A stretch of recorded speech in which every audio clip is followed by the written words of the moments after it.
least favorite getting to know you questions is, where do you see yourself in 5 years? I hate that question. It's always seemed somewhat unnerving to me particularly because as far back as I can recall, I never had a clear view of my future self.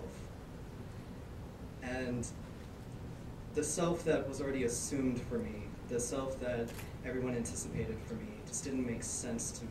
So how could I possibly know where I was going to be in 5 years if I didn't know who I was going to be in 5 years? Well, they say that the body is reborn every 7 years. That is, theoretically, every cell in the human body is regenerated within a 7-year cycle. I like this idea.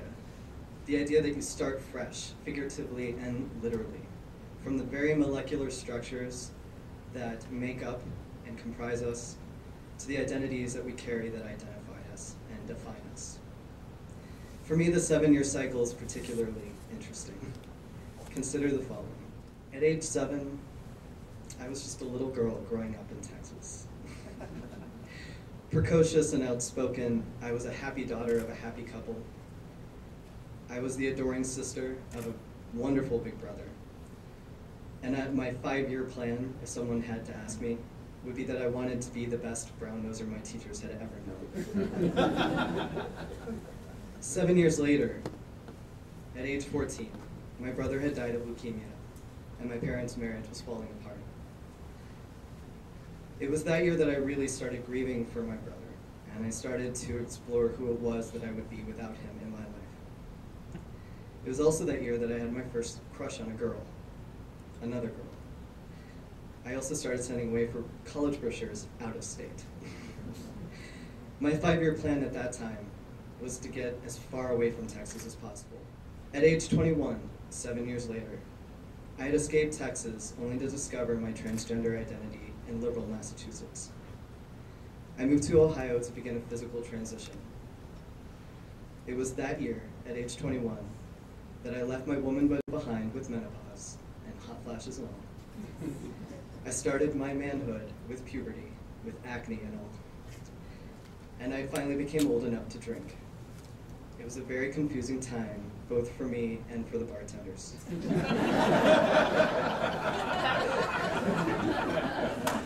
My 5-year plan at that time was to become a man, whatever the cost.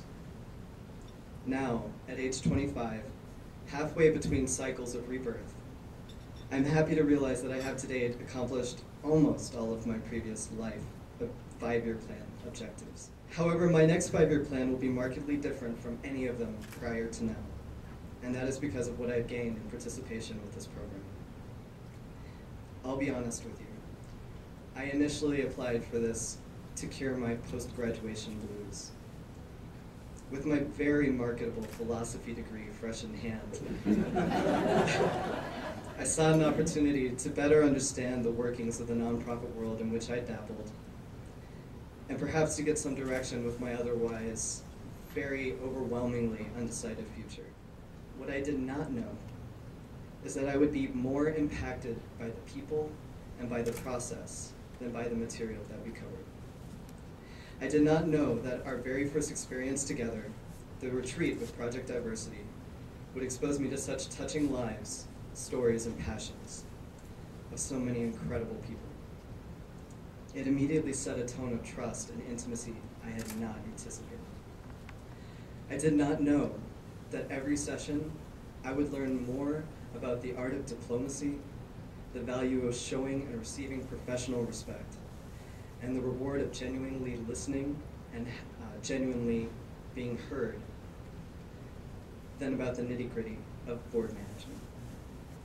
I did not know that I would learn about so many faces of leadership.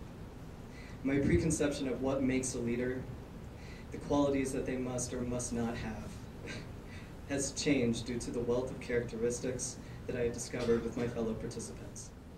Your strengths, my friends, have made me stronger through our association. With you, I have experienced a new transition, and this time it's one of character. With you, I learned to speak up and speak out, and so now, at age 25, halfway between the rebirth cycle, I have truly acquired a better understanding of who it is that I am, what it is that I am capable of, and therefore I can, for the first time, try to project and envision who it is I'm going to be. My 5-year plan now is a little more concrete and more meaningful this time. I will probably still continue to be a brown noser because I'm kind of good at it. I've had a lot of practice. I will not forget your stories, your struggles, or your passions. I will honor the lessons that you have bestowed on me, whether or not you are aware that you have taught them. And I will use every tool that I gained from this program to build stronger connections in our greater community, to bridge the gaps between our understandings of one another, and to make a unified voices stronger, more powerful, and more victorious. Thank you for letting me have this opportunity to grow with you. It's been an incredible pleasure. Thank you.